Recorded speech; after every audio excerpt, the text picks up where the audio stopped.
This is an Audi A5. This is an Audi S5. And today I'm comparing these two cars to answer a simple question. Which one is better? This is Shep's Garage, and I hope you guys do enjoy this video.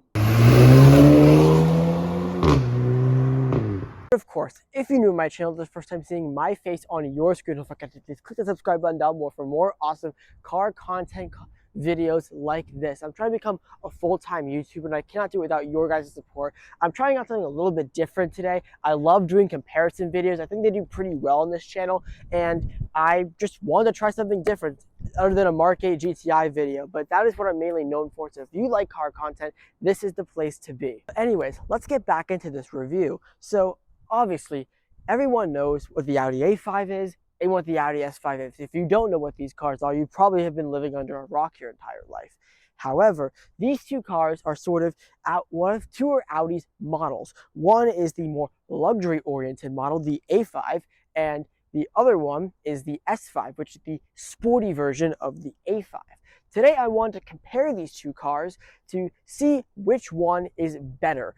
Obviously, there are two different types of betters because there's one group of people that say the S5 is better, and then there's another group of people that say the A5 is better. But today I'm just going to be answering that simple question of which one is better with a little bit of a point system. I'm going to be going over different categories, and I'm going to basically give each car a point to whichever car wins that category. So now you are on the same page. Let's get started with this video. Oh yeah, and one more thing, because I already know I'm going to get comments about this. Yes, I am well aware I am comparing a brand new Audi S5, this is a 2023, to a 2018 Audi A5.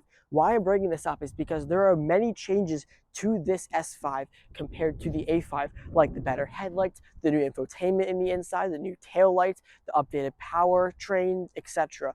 But I'm going to completely ignore all those things and pretend that these two cars are the exact same year, because over the years, powertrain-wise, they haven't really changed much. I wanted to get that out of the way, so if anyone is considering any of these cars, one is older, one is newer, but basically they're the same car. It's a very, very light change. Okay, now on to the video. Starting out with the looks of the Audi S5. Now, even though these two cars look the same, looks-wise, if you look closely, they are actually different. Starting off with the S5 has this beautiful black grille with black badges, all these black accents everywhere with the black optics package, black arrow down here, these big, nice, I believe these are 20-inch alloy wheels, nice black S5 emblems on the side, black mirrors, black window trim. As I said, the 20-inch wheels, black badges, the dual exhaust down below, then the fake diffuser, which unfortunately it's fake arrow down here once again. And then you also, with the coupe, you get a sunroof, but it also kind of makes the roof look black, which is very, very nice looking. Now, moving on to the A5 here. Now, as this is a luxury-oriented model, the looks aren't as aggressive in my opinion, but that is told by the way this car looks. So we have a plain, chrome grille here. It's fine. Fine arrow down here, a little bits of chrome everywhere. Down the side, these little insignias are chrome. We have chrome door handles, chrome window trim, body color mirrors, a chrome windscreen. We have the chrome, since this is a cabriolet model, the chrome wrapping around the back. The chrome down here, single exhaust down below, and no diffuser whatsoever. But so overall, really the A5 just doesn't have the aggressive looks compared to the S5. So because of that, we are going to give the S5 the point in this scenario. All right, the next test is interior and features. We are going to start off with the A5 because the A5 lost the last segment. So coming up here, obviously this is a 2018, but still has keyless entry, which is very nice. Coming inside, we do have the optional sport seats, which have perforations down beneath, and then you have really nice bolstering and a thigh extension, which is very, very nice. Stepping inside the car, put your foot on the brake and then press right here. We do have a lot of nice features, including a full digital display, virtual cockpit, a nice screen here with Apple CarPlay and Android Auto. We do have a neck scarf if you do get a cabriolet version, and then heated and cooled seats, 3-zone automatic climate control, and then down here we have a ZF 8-speed automatic transmission, which is very nice. And you do have an optional heads-up display. This one doesn't have it, but you can get it if you want it, obviously. And then, obviously, I'll go a little bit in depth into the screens here, but this one has the old MMI, but which you use this scroll wheel down here. But this has been changed if you buy a brand new one. Same thing with this screen here. This has all been updated in the new version. But you also do have a heated steering wheel, which is very nice. And it's also smaller in diameter, which I quite like because the steering is very, very light. Additionally, for sound systems, we have a Bang & Olufsen speaker system, which sounds very, very nice. I love the Bang & Olufsen system, having been in many, many Audis in the past. And if you get a Prestige, you do have active ambient lighting in the interior. This one being Premium Plus, it's all just white lights. Moving on to the S5, obviously this one obviously has keyless entry, and stepping inside, you will see a more sporty interior with the bucket seats with massaging function and bolstering and thigh support and a thigh extension, of course. These seats are Napa leather, and they do have this really cool diamond stitching effect with the S embossed in the back. They are power and electric from here, just like the A5. You have red stitching everywhere, and if we step inside here, we have carbon fiber trim, which is really, really cool. This one being a brand new one, this is what the screen will look like if you get a brand new A5 or S5 or RS5 today. Storage here where the control panel used to be, and only heated seats. And if you do notice, the steering wheel is larger in diameter, which is very strange because I really like the old steering wheel that the A5 has. Starting engine here, we can get a really good look here of the same 3-zone automatic climate control. However, no heated seats, no neck scarf. If you even in the S5, no cooled seats and no neck scarf, even in this S5, you have to get rid of these good-looking seats if you get the neck scarf for the cooling seats, unfortunately. Same Bang & Olufsen sound system, but overall, I would say for luxury-wise, these seats, they do feel very, very comfortable. I love the look of them. However, I think the A5 has plusher seats. Even though this is Napa leather, after a while, my back does start to hurt on these seats. I don't know if it's because of how sporty they are or with the massaging functions in here. I don't think they are as comfortable as the sport seats in the A5.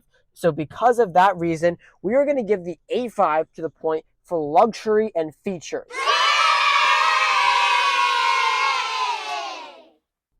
Now the next test has to do with the exhaust. So here's what we're going to do. I'm going to put my microphone on the top of each car, start it up, give it a few revs so you guys can get an idea of what each of these cars sound like. Now, keep this in mind.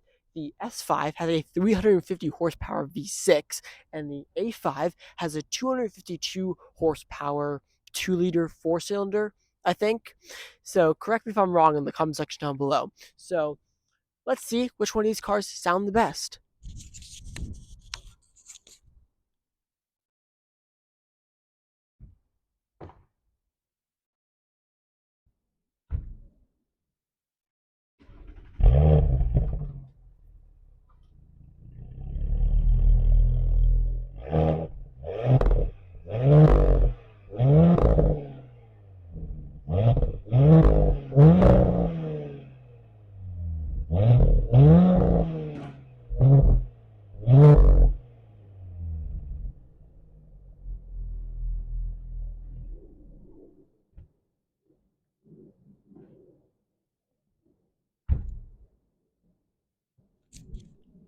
Not too bad. All right, moving on to the A5. Place it right up there.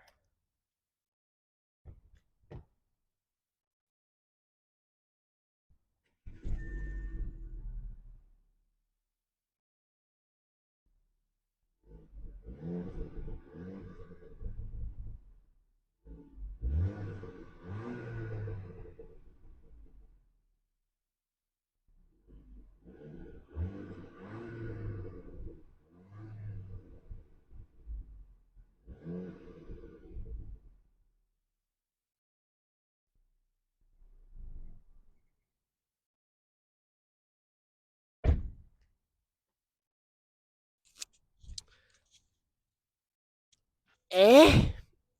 It's eh. I think we can all agree that the S5 sounded a lot nicer and more pleasing than the A5. So the S5 gets the point. Now the next section of this test is fuel economy. Now I know I'm going to get a lot of people down in the comment section saying, oh, fuel economy is BS, we don't care about fuel economy. Well, I feel like fuel economy is a very important stat because these two cars, as much as these cars look the same, the fuel economy is a drastic difference, and I feel like that's what is mainly going to lead people's decisions into buying these cars. Obviously, you would want to save money while buying these cars. So let's start off with the fuel economy for the S5. Now, obviously, with the S5, with its massive V6 engine with over 350 horsepower, I've gone 15 to 17 miles a gallon. I haven't topped over 20 miles a gallon in this S5 before, even in comfort mode. Moving on to the A5. Now, even though this car does have a less power-wise 250 horsepower 2-liter engine, this car got almost 30 miles to the gallon up here. This is actually my grandparents' car. This car got almost over 30 miles to the gallon up here from Cape Cod to where I live, which is in Newton Center area, which is pretty good. And my grandparents told me that just them driving around the Cape, they've gotten around 20 miles to the gallon. That's the maximum that I've gotten the S5 to, which is crazy. So obviously the A5 obviously wins this fuel economy segment test of this review. Moving on to the final category, and that is price. The most important factor probably with both these two cars. Now the A5 currently today starts at around $48,000. However, you're not going to be buying a base model. If you're going to be buying one, you're going to be buying a nicely equipped one, which you can find for around $58,000 to $60,000 for a coupe, maybe a few $1,000s more if you want a convertible or a sportback too. The S5 is a little bit different. The S5 starts at around $57,000. However, obviously, once again, you're not going to be buying the base model.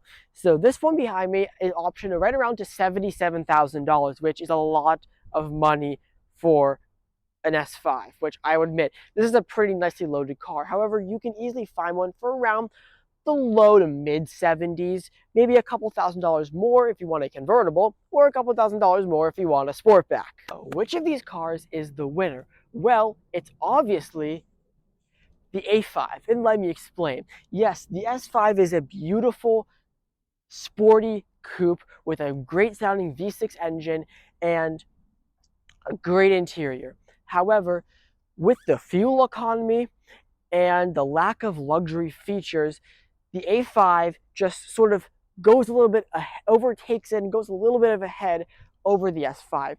Adding on to the price, the S5 is an almost $80,000 car. You're approaching RS5 territory, and well, I can think of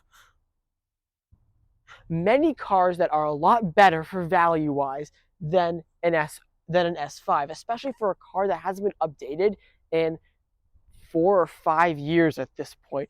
The A5, I see that after driving this car too, has plenty of sportiness for the normal average person. The fuel economy is, well, twice better, and the interior is a lot nicer.